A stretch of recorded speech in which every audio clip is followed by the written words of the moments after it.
I'd love if we can do a mind shift here for people looking at trips.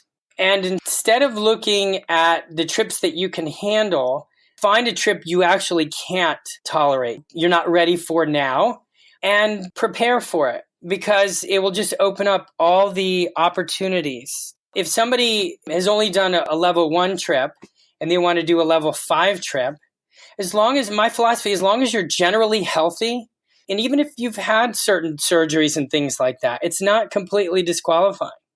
And especially if you're generally healthy, you can train for it and you can do it. You just have to apply the right stresses to the body. Your body will adapt and you'll be able to enjoy your trip.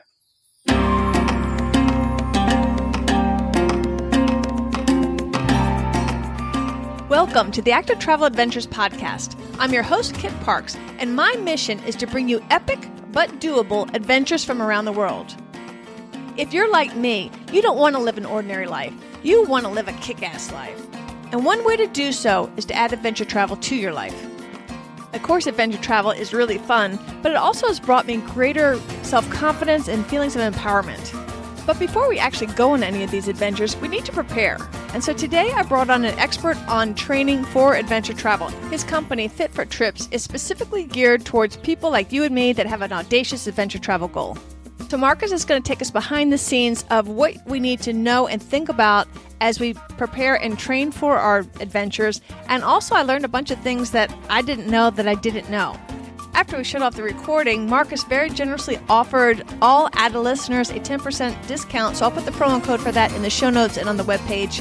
And if you forget, it's ADA Kit 10, ATA for Active Travel Adventures. Kit, K-I-T, that's my name, 10. So it's ADA Kit 10. And again, don't worry about that. I'll put that in the show notes and on the website. So let's get started on learning what we need to know and what we need to do in order to train for our next adventure. One of the biggest fears and worries that I hear from you guys is that you're worried that you won't be able to do some of the adventures that you want to do. Or you're worried that you're going to hold up the rest of the group by being slow and at the back of the pack all the time. To help alleviate those worries and to make sure you're ready for your next adventure, I've asked Marcus Shapiro to join us today to speak with us about getting in shape for your upcoming adventures. Marcus is a personal trainer and has been for over 25 years. And since 2009, Marcus and his team at fitfortrips.com have been helping folks like you and me get physically ready for all the great adventures in our lives. He received his BS in athletic training and shortly afterwards earned the Certified Strength and Conditioning Specialist designation. Marcus, welcome to the program. Could you please tell us what that designation means? That sounds really important, but I don't really know what it means to us. There are a lot of certifications out there, but early on I recognized that the NSCA was one of the top organizations. And I'm pretty sure that at least at the time, and I'm not sure now, but the Olympic organization, many of the colleges, if not all of them, required strength conditioning coaches to have the CSCS designation or certification under the NSCA. It was one of the few at the time that required, I believe it was 2 years at a university. So it wasn't, it couldn't just be a hobby. Training couldn't just be a hobby like it can be now when you can get your certification. And having just gotten out of the university scene, having worked with athletes and strength coaches that had that designation, it just made sense to me because it was an important ambition of mine. And I wanted to do it right. So that's why I chose that one. Yeah, because I know it's super important to have somebody that really knows what they're doing when you're doing some of these things that are pushing your body. And I've heard of horror stories of people that hired a quote unquote personal trainer that wasn't really skilled and they actually got hurt rather than helped. And so I want to make sure everybody here today knows that you are definitely the person we should be talking to understand what things we need to do to get our bodies in shape for our adventures. So thanks for coming on the show, Marcus. I appreciate it. Yeah, absolutely. Happy to be here. Why is it important for us to make sure we're in the right shape for these adventures? Like what's the benefit for us to put all this hard work in before we go on these adventures? What are we doing this all for?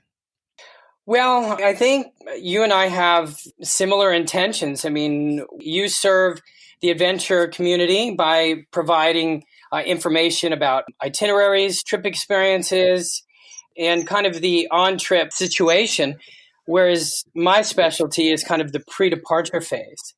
So, I want to make sure that people have the proper training so that they can enjoy the itinerary as the tour operator designed it. I mean, these are unbelievable trips that, of course, the tour operator takes a long time to put together.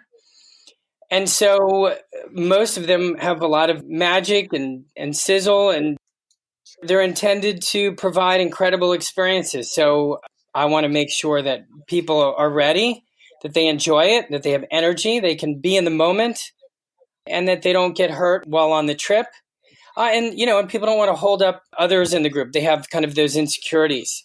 And so that kind of gives them the self-assurance, even prior to departure, that things should be fine. And when they step out first day on that trailhead or whatever kind of challenging obstacle, having trained properly gives you that immediate confidence and kind of gets your mind set and ready to enjoy and take it all in. So if we've decided we're going to go on this trip in the future, do we just kind of beef up what we're normally doing, or what do you recommend? Or how do we go about thinking about it? Let's pick a trip. Let's take a hard one. Let's take Kilimanjaro. And for those that have not listened to it, that episode is a fascinating episode on how to train and how to achieve, and that will motivate you if nothing else we do today. If you're thinking, all right, I want to do Kilimanjaro, where do we go from there? What do we do? What's our thought process? You want to look at elevation changes, elevation gain and loss. The terrain, altitude is a big consideration. You need to contrast kind of where you live and where you're going to be going.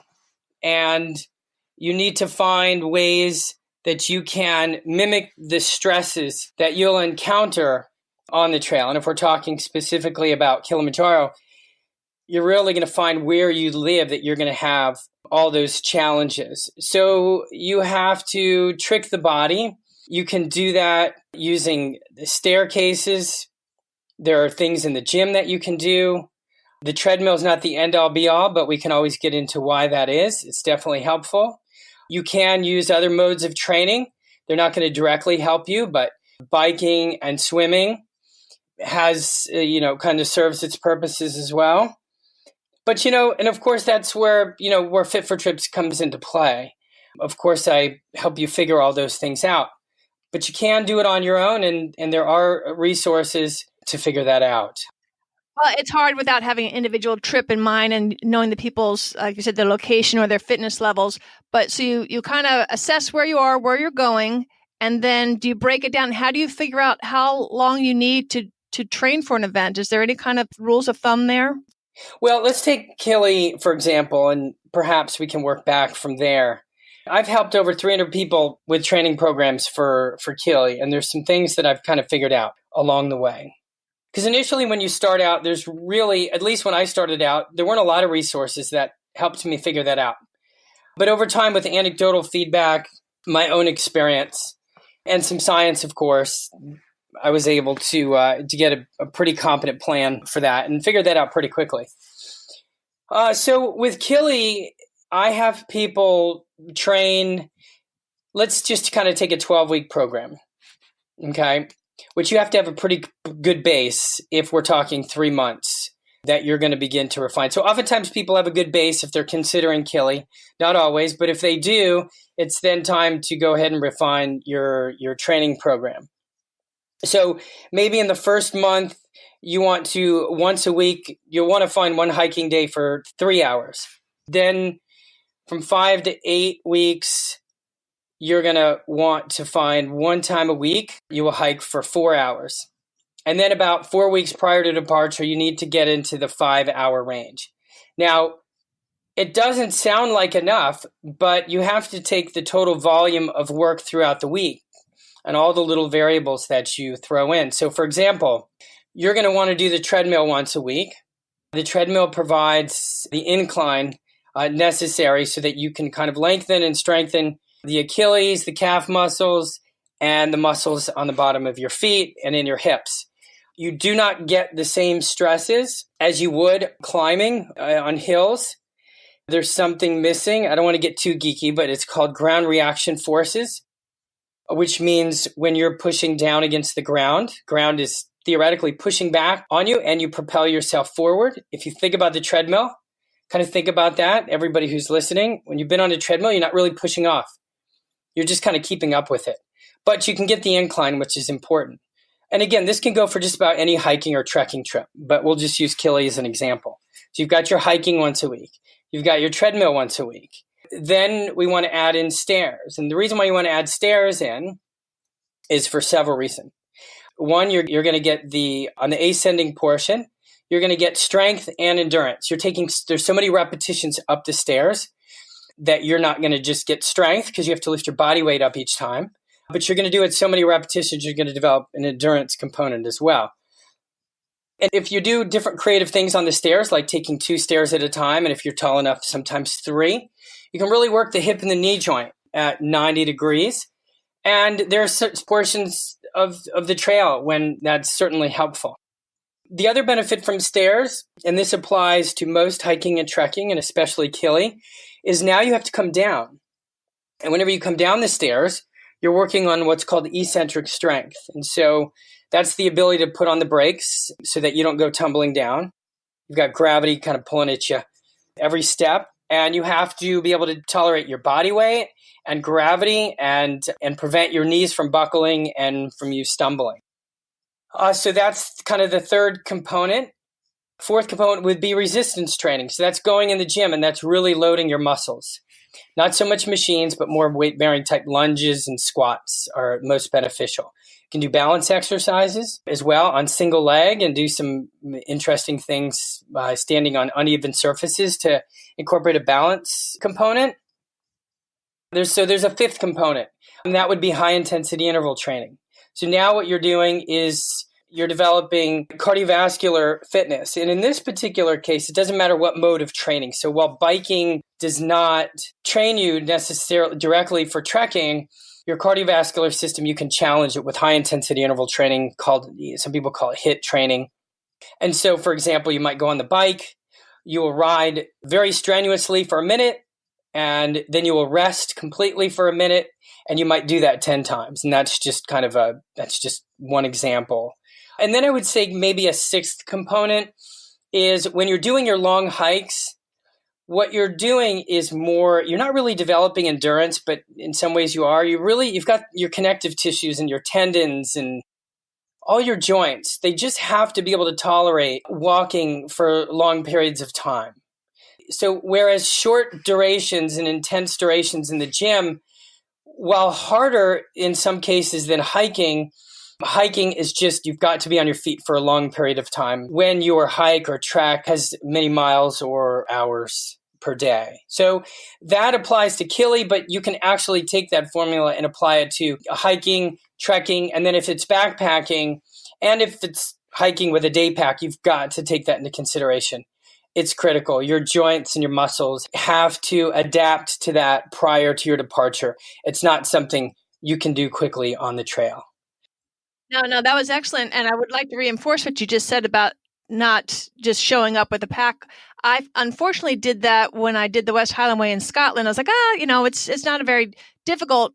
It was long. It was almost 100 miles, but it wasn't, big inclines and declines and all that kind of stuff. And I did not train, just showed up, and I brought a bunch of electronic equipment. So all of a sudden I had, 30 pounds on my back without training, got a meniscus tear, and it put a damper on what was a great trip because I didn't properly prepare. So I want to emphasize that you do need to train. But what can we do, Marcus, if something like that, I had this great opportunity to go, but I didn't have a whole lot of time. Can you kind of speed things up a little bit?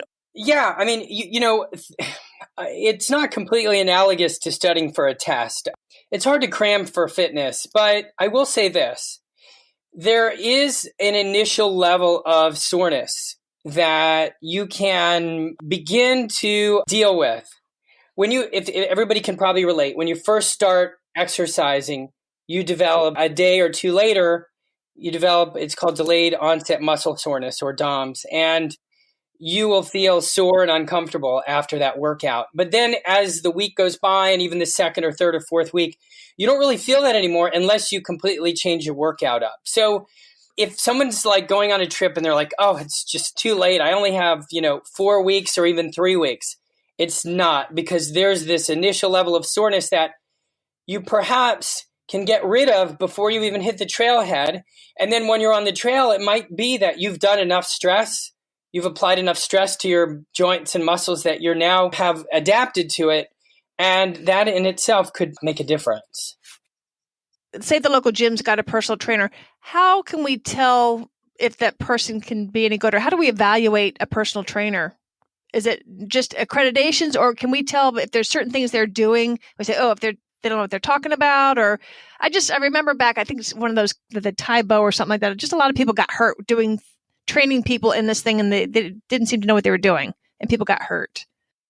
Let's quickly go back to when I first started training back in 93. All we had were muscle and fitness magazines. I don't even think there were personal training certifications back then. It was just more of group fitness certifications. And it was not completely the wild, wild west, but we were trying to figure it out. And I remember, although I had a lot of training in college, it didn't initially prepare me for the mindset of how to bring value to a training session. And so I'll admit, when I first started, I thought, well, one way to provide value to a client is if you just work them so hard that it's not something they could have pushed themselves to do on their own. And in my mind, that was part of adding value. And of course, knowledge and so on and so forth. But fitness has evolved so much now. It's so much more fun.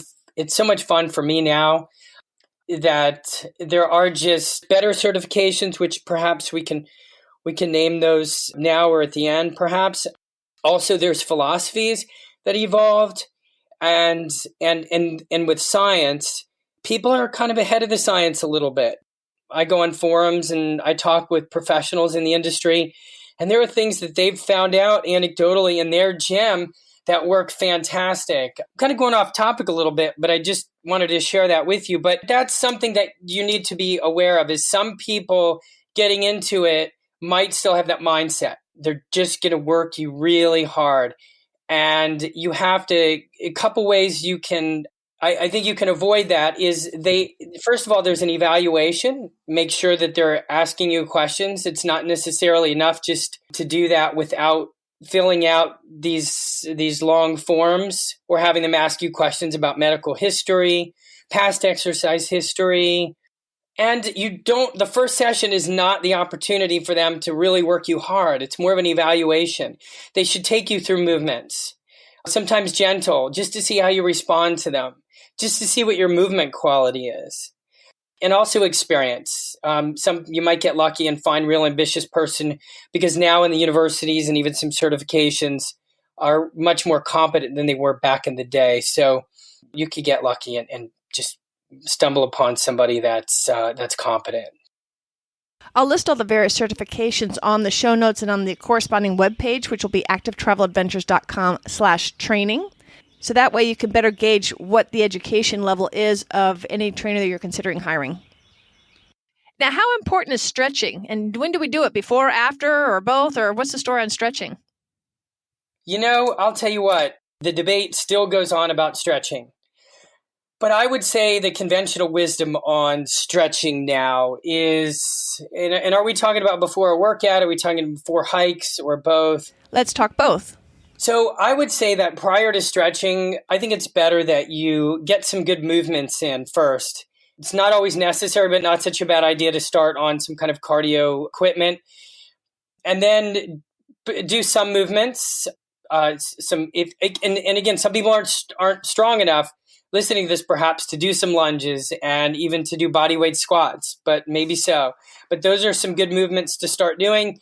And then not always critical, but at that time you can stretch. But if you go into your workouts where the intensity, let's say ranging from easy to very hard, if you can start all of your exercises with an easy to moderate kind of subjective intensity, and I say subjective because it's hard to quantify that exactly with heart rate or with how much resistance somebody should be using. But let's say easy to moderate starting out, you can work into a workout without stretching. Whereas on the back end is where I think it's most beneficial to stretch. And let's say you're then preparing for a hike. Sometimes it could be the same thing. You kind of work into the hike and you may or may not need to stretch, but it might even be, you might use the same thing you do in the gym. Maybe get a little walking in, some squats, some lunges, then you do your stretches, and then you should go for your hike. And how important is having rest while you're training? Are rest days something that you should be doing regularly, or what's the story on rest days? Yeah, rest days are critical because it's that recovery time you're actually getting the benefits from all the stress and strain that you're putting on your body. I would say when it comes to resistance training, if it's the same body parts, and a lot of times I'll do a full body, I'll encourage people along with all the other activities, they can do during the week to enhance their fitness for their trip. I like people to do resistance training, usually twice a week, doing a full body program. I usually like 2 to 3 days between so that you get the full recovery, so that when you perform your resistance training again, you feel 100% and ready to work hard again. You're going to have to listen to your body as well. If you're not recovering quick enough and you're sore all the time, then you're not getting enough rest and recovery.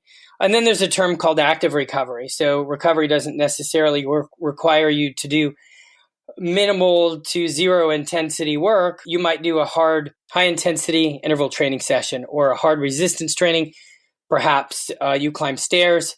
The next day, just going on an easy walk or an easy bike ride or something like that could actually help promote recovery, and we call that active recovery. What about lactic acid? I get massages every once in a while, and they say, you got to flush out the lactic acid. What is it, and is it something good or bad? I think they've kind of debunked the whole lactic acid chemistry component, and that being kind of the source of the soreness. But let's just put it this way. You mentioned massage.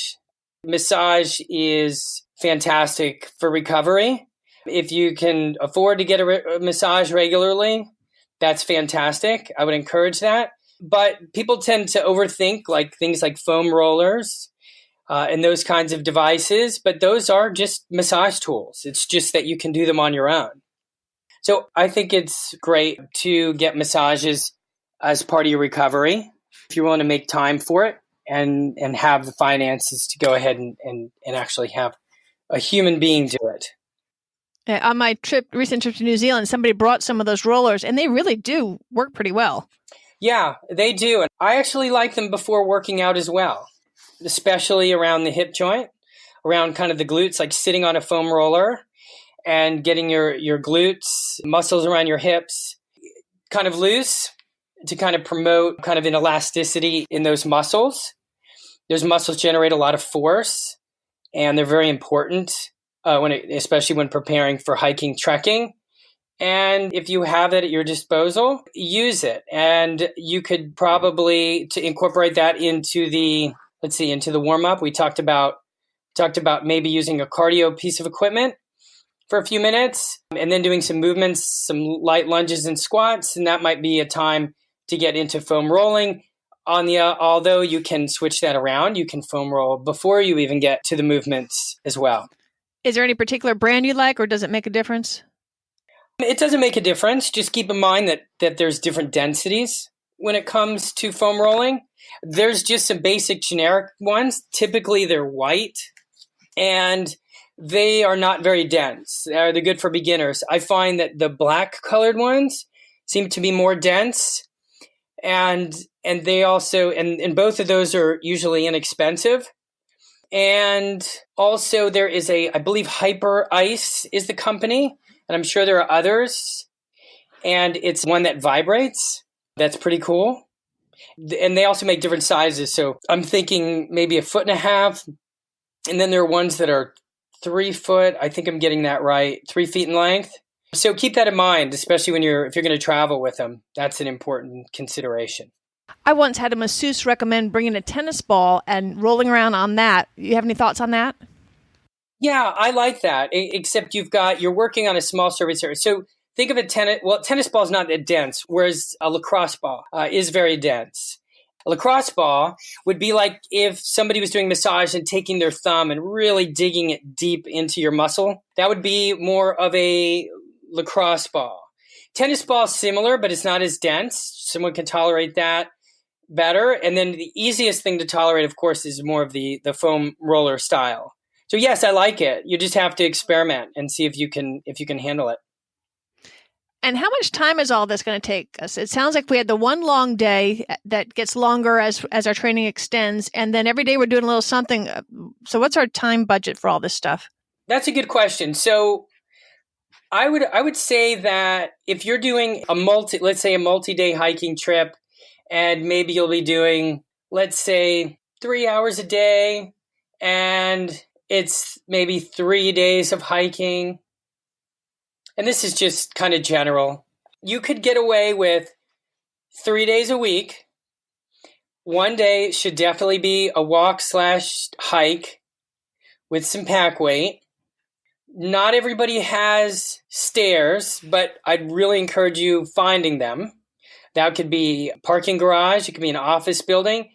And it could be even a single flight of stairs. And it's a means to an end. So, of course, it's boring. But all they would need to do is listen to your podcast while doing it. And that would pass the time.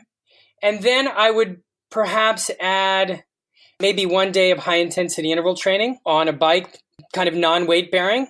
So that way you might give yourself a little relief. So I've mentioned 2 weight-bearing activities. That would be stairs and the hike itself, and then the high-intensity interval training on the bike. Now, with any of those, if you, let's say, want to condense your workouts to 3 times a week, you can easily incorporate some resistance training, again, balancing, lunges, squats, on 2 of those days. And also, we've talked about, okay, what you can do on those 3 days. Depending on the trip, you also sometimes, you can substitute the treadmill for the stairs if it's not that intense of a trip. Because what I failed to mention there in that 3 days a week is if you live somewhere where you don't have an incline, you do want to mimic that kind of stress. You do want to put the stretch on the Achilles and the calf. So a treadmill is probably important to incorporate as well. What I have done in the past when I was training is I would join the local gym to use the treadmill. I think it went up to 15% grade with my pack. And then each week I would just increase the weight on my pack. Was that smart or not smart, or is that what we're supposed to do? Yeah, so most treadmills seem to go up to 15% grade. And if you have the time, you want to start working at, maybe 3 to 5% grade and work up to maybe, if you're lucky enough, you started soon enough, a percent or 2 incline each week is probably good enough to adapt for adaptation. Because if you start on the treadmill at a 15% grade, and that's kind of the first exposure you give yourself to the treadmill in a long time, you might start walking incorrectly to accommodate it. You may not have the calf strength or the strength at the bottom of your foot to be able to keep your feet at more of a north-south kind of straight ahead. When you walk, you might have to turn your feet out and really change your gait while you're stressing and straining yourself because you're thinking, all right, 15% grade is great. I need to do that, yet you're going to change how you walk isn't the best thing. So I like 15% grade. I would just work up into it. I'd say the same about pack weight. It's always good with pack weight also if you can overcompensate. So if you're carrying a day pack and let's say it's 10 pounds, if over time in your pre-departure phase, you can work on adding 5 to 10 pounds more than what you'll carry, I think you'll appreciate that come day one. You just validated what I do because I work up to like 36 pounds when I'm just going to be carrying a day pack because I live where it's perfectly flat. So even though I'll do some stair training and do some treadmill, it's just not the same. Yeah, and let me just mention, for anybody listening, you live in the city and you are really busy and you're always working and you don't think that you can get out. You really can't get out from hiking much. I'll tell you, I've gotten many people get to this summit of Kili that just trained in Central Park, didn't have any more than the inclines there, but did all the tricks of the trade in the gym and the staircases and overcompensating with pack weight and was still able to thoroughly enjoy the trip. In your Kili episode, the woman learned and really encourages people that they can do anything that they want to do. And I agree with that when it comes to the training variable. I'd love if we can do a mind shift here for people looking at trips. And instead of looking at the trips that you can handle, I really love the fact, of course, I'm biased. This is what gets me all excited. And that is find a trip you actually can't tolerate. You're not ready for now, and prepare for it, because it will just open up all the opportunities that you have. So all the tour operators have these trip ratings, and you've mentioned it before in your podcasts. And I think you rate trips on your own. Well, if somebody has only done a level 1 trip and they want to do a level 5 trip, my philosophy, as long as you're generally healthy, and even if you've had certain surgeries and things like that, it's not completely disqualifying. And especially if you're generally healthy, you can train for it and you can do it. You just have to apply the right stresses to the body. Your body will adapt and you'll be able to enjoy your trip. And they'll probably actually enjoy it more because they have pushed themselves. That sense of achievement will be that much more if they did something they thought they would never, ever be able to do in a million years. Oh, yeah. It completely opens up the door for other adventures, for sure. Definitely. And again, I do encourage people to listen to episode 23 that was part 1 of the Kilimanjaro series, where Cindy was an overweight couch potato that, through the help of a personal trainer, made it to the top of Kilimanjaro 7 months later. And it's an extraordinary story. Even if you have no interest in climbing Kilimanjaro, it's one of my favorite episodes, and highly recommend you go back and listen to that. Speaking of Kili, though, one last thing. Is there anything you can do to help yourself train for any altitude? We don't do a lot of altitude type trips on this program, but a lot of people have Kili and other ones with altitude issues. Is there anything you can do? Well, I think a couple things. You just have to show up. You have to be in tip-top shape when you experience that challenging altitude. So let's say, for example, you start the trail and you get to the end of the day and you haven't, and by the next, okay, so you go to sleep, you wake up the next day and you're sore and you haven't fully recovered. You're not feeling as energetic. That's when I'd be concerned about altitude, because soft tissue hasn't recovered. So it's not necessarily going to get better along the way. Your energy systems have not fully built back up again. And so now you get into altitude where there's less oxygen now. And oxygen's an important component when it comes to creating energy. It's not the end all be all, but it's important. And if you're not a finely tuned machine, when you hit that altitude, you could experience some rather very bad symptoms. And the other thing too is the psychological, and that's where I really like high intensity interval training. So you can really train very hard, really get your respirations and your heart rate up very, very high to a very uncomfortable place. And psychologically, I think when you experience the altitude and you experience some of those symptoms, emotionally, you can keep yourself in check and feel confident that you can tolerate it. Now, what about, are trainers able to help you? Let's say you don't belong to a gym, but you hire somebody to help you. Or do you need special equipment, or do you have to join a gym to do this stuff? Or can they work around that? When I craft my programs for people, it's a very important question. I mean, I don't want people to have to join a gym if they don't already, unless they want to do it so they can add variety to their program. And there are some tools in the gym that do make training easier, but it's not necessary. So when you don't belong to a gym, if it's a trip you're going on that doesn't have a lot of elevation gain, you're totally fine, because you're just going to walk around your neighborhood. You can do body weight resistance training exercises. Again, I keep saying squats, lunges, balance exercises. You can find probably a flight of stairs. If not, go to the high school, maybe even get some stairs there. And those components can allow you to enjoy a multi-day trip and something even up to 3, even a level 4. And so even a level 5 trip, you don't need the gym. But on a level 5 type trip, it's really helpful to have access to, even if you don't have hiking, real rigorous hiking trails, you do want to find some hills where you can do ascending repeats, walking. Or I was listening to your Machu Picchu episode, and the gentleman talked about hills. I think they lived in Florida, and they would run up the hills. And that's very helpful. You get a really good physiological changes muscularly and cardiovascularly when you add that. Again, none of that involves the gym. Gym adds variety, might keep somebody more interested and motivated, but it's not critical. And how important is it to have a plan, or in fact, probably a written plan? Well, yeah, I think it's important because typically a written plan allows you to add what's called periodization to a program. So that means that just in general terms, you're increasing the intensity over time. So you're going to increase the duration of something. You're going to increase the weights of something. You're going to increase the incline on the treadmill over time. You're going to increase your pack weight.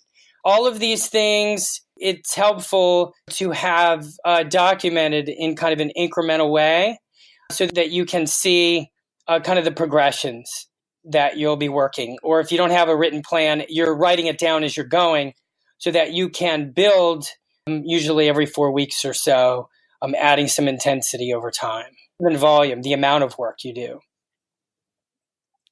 I will attest that it does work. Back when I was about to turn 50, even though at the time I didn't hike, I didn't bike, I didn't swim, all I did was walk a little bit, I decided I was going to do one of these sprint triathlons to commemorate my 50th. So I found this couch potato triathlete in 12 weeks, and I just did every single thing it told me to do every single day. And the goal was not to win, it was just to not embarrass myself. And it helped. And I liked having something to cross off every day and saying, okay, this is what I got to do. So it was very helpful for me to have a step-by-step plan that said that if I did this, I could do it. And it gave me the confidence to do it. Yeah, you bring up a good point. It does give you that confidence level that if you try to create your own program and you develop it kind of out of thin air, you don't have the security that if you actually are going to put in that time and effort, if at the end you're actually going to achieve your goal. And to have a written plan gives you the confidence at the beginning, and more importantly, gives you kind of the stick-to-itiveness to say, well, okay, week 1 and then go to week 2 and stick with it because you're confident that you will achieve the goal in the end. And one last thing about that, I remember in Cindy's episode, her trainer did little micro goals because to put the huge goal at once was overwhelming to her. So they just had a goal for a month because remember, she did not even move. And so for her to visualize herself on that mountain was almost impossible. But he's like, can I get you to 2 miles this month? And then she's like, yeah, I think I could do 2 miles. Even though she did 0, she could visualize 2 miles. She just couldn't visualize Kili. Yeah, that's important. I mean, if you just tell people that you have to work up to, climbing 45 minutes of stairs and 5 miles of hiking with a 25-pound pack, that's pretty difficult. But if you break it up into increments, then as she experienced, you'll feel this, self-assured and trusting, able to move forward. Sure. Is there any important segment of training that I neglected to ask you about, or anything else you want to input about what we should be thinking about as we try to prepare ourselves for any of these adventures? I think that you don't want to have you don't want to have a black and white mindset of training in that, well, if I can't train, I'm not going to do something. I have to be all in. I think what I would say is the importance of kind of mental fortitude. You want to be as prepared as you can, and you want to train, you want to have a competent plan. But sometimes you train and you have to realize that sometimes you need a little mental toughness. And as much as you've trained, there was just something unexpected. And, you might just have to push through it. But being in shape gives you the confidence to push yourself. And in those moments, you can overcome obstacles and manage to recover the next day, even if it was unexpected, if you've trained properly. So if, let's say, I want to go to Machu Picchu, I want to do the Inca Trail. So if I wanted to go to Fit for Trips, what do I do? Or walk us through that program, and what is it that you guys offer? So when you get to the site, you're going to pick, there's anywhere from 4 to 12-week programs. And if someone wants to go beyond 12 weeks, then I can coach somebody up pretty easily beyond the 12 weeks. So that's not a problem. But let's go beyond that. When somebody signs up, I want to make sure that I'm able to collect their medical history, exercise history, how many days a week they're going to train, what days of the week that they're going to train, what equipment they have available. Are they going to be at home? Or are they going to be at the gym? And that's all once I've created an account for them. So it just kind of funnels them through all of those questions. And it's usually just a checkbox for each of those things. And sometimes there's an open field to share a little bit more. So that is step number one. Once I get that information, then I will craft the program. And the program is in two components. One of them is an endurance component, and in a really cool, easy to follow chart that allows you to access it in several different ways, so that if you're on the go, if you can't look at your computer, you can look at your phone, or if you want to print it out. So learning's not an issue, and that's important to understand. The other thing is the resistance training component. That's a completely different chart, and that involves some written explanations, but the main thing in that is video. So you have two components. So once you've answered the questions, I've crafted the program, you look it over, we get on the phone, and we talk about it in detail. Make sure that you understand it. And then because I've crafted it and I've customized it, then we stay in touch over time. And anytime that we need to chat, we set up an appointment and we talk about whatever it is that you need to discuss. And if I need to make any modifications, perhaps maybe you're going out of town, maybe you got sick a week, or maybe there's certain exercises that aren't working, or you're traveling somewhere where that doesn't have certain equipment, then because I have created the program from scratch, it's so easy for me to go in, make the modifications, and you log back in, and there's your new program. And I have the proprietary software created from scratch. So I had it made so that it's the way that I think people will learn, understand, and access programs the easiest. Now, on those videos, is that so that we can see how to do it, so we do proper form, and how do we make sure we're doing things correctly? The form, looking at the videos. That's the thing about online training. Online training is not for everybody. So if you have to have a trainer, then actually I have worked with people, they said, Marcus, I want your knowledge. I want the programs. And because they're easy enough to access, you can give them to your trainer. So if somebody's really uncomfortable with following a video on how to do the exercises, which I think the explanations are really good, then you can do the collaborative approach. So you get a trainer, they'd show you how to do or watch you doing the exercises to make sure that you're doing them right. But I find that typically the people that engage with me and work with me, they seem confident enough by following the video. But there is, like I said, another way to collaborate. Yeah, I would imagine most of your clients and most of the people that listen to this program are self-starters. They know how to achieve a goal. And you also have a pretty sharp team there. You've got not just yourself, you have an outdoor expert, a cycling expert, a paddling expert. You want to tell us a little bit about what's going on there? So I'm the main trainer. So what I do is I will interface with all of the clients. I'm the one crafting the programs. So anybody listening to this, you're actually working with me. And so with those experts, I reach out to them in their fields. If I have a question about a particular itinerary where I just want to get confirmation on something related, then I'll reach out to those folks. So if people want to reach out to you, how do they find you? They can go to fit4trips.com. That's not the number 4, that's FOR. So fit4trips.com. And there are several places there where they can email me and access, or they can go info@fit4trips.com, or my name is Marcus, Marcus @fit4trips.com. Okay, perfect. I'll make sure I have those links in the show notes and on the website and on the planner for this episode. Any final thoughts for our listeners today? And the other thing, too, is there are consultation forms on there. I really like that. That's a lot of fun for me when I get to engage with people. If you're wondering if Fit for Trips is right for you and you're not sure, consultation is a great thing to use, because there are times when I'm talking with somebody and I feel like they've got a good base and they just need a little information, and we'll have that conversation, and that's the end of it. And sometimes people want to talk to me to see if I have the competency to answer their questions, and if so, then we move forward and we start working together. So utilize that. It's a lot of fun for me, and I think you'd enjoy the conversation.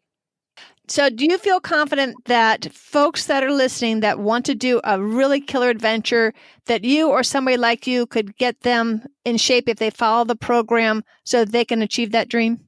Oh, yes, absolutely. I think your podcast is a great resource because there are things like Fit for Trips and other resources where by listening to your podcasts and looking at just trips online or any friends that have been on trips and have told their friends to do it. Yeah, as I said earlier, my philosophy is generally healthy. Whatever trip you want to do, you just go for it. And there are the resources out there to help you. Absolutely. I found Marcus's insights super helpful, and I hope you did too. Marcus and I chatted for quite a while after the recording was done, and not only did he offer us the 10% discount that I mentioned earlier, and again, that promo code is, you go to fitfortrips.com, and the promo code is ATAKIT10, A-T-A-K-I-T 10, and that's the numeral 10, and that will get you 10% off if you decide to do any of his custom regimens, and I found the price to be very reasonable. And when I mentioned that I was going to be going on a week-long rafting trip, and mind you, the longest I've ever whitewater rafted before was 4 hours, and now I'm going to be going out on a raft for 7 days, I had no clue how to prepare for this and what muscles, and I just didn't have a clue. He generously offered to comp me that, so that's one of the perks, I guess, of doing the podcast. So anyway, so he's going to walk me through and set up a training regimen for me to do this rafting trip that I'll be doing in Idaho on the Middle Fork of the Salmon River later this summer. So I'll keep you posted on how all that training goes.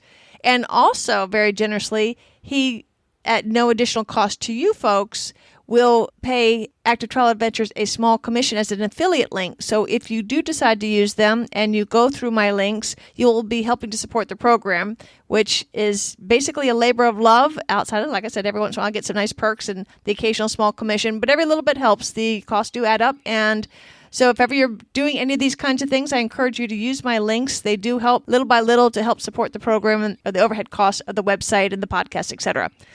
And yay, the Adventure Travel Show podcast is officially online. You can find it wherever you listen to your podcasts or directly at adventuretravelshowpodcast.com. I know the names are very similar. So this one is Active Travel Adventures, and the new show is Adventure Travel Show Podcast. They both have different features. This one does destinations and some of the overall general things, whereas the new show, Adventure Travel Show Podcast, will teach you more of the detailed how-tos. For example, last week I taught you how to choose, fit, and pack a backpack. Little things like that will make you more comfortable when you're out on the trail. So be sure to subscribe to the new Adventure Travel Show Podcast and share it with your friends. So, I know a lot of you have been asking me about New Zealand, where I went last winter, and finally, I had the time to do the podcast justice, and that will be our next episode at the end of this month. I will be back in 2 weeks with the start of the South Island of New Zealand. I can't wait to share my most favorite adventure I ever did out of all the places I went to, and I think you're going to love it too. I look forward to seeing you then. Thanks for listening. Until then, this is Kit Parks. Adventure on.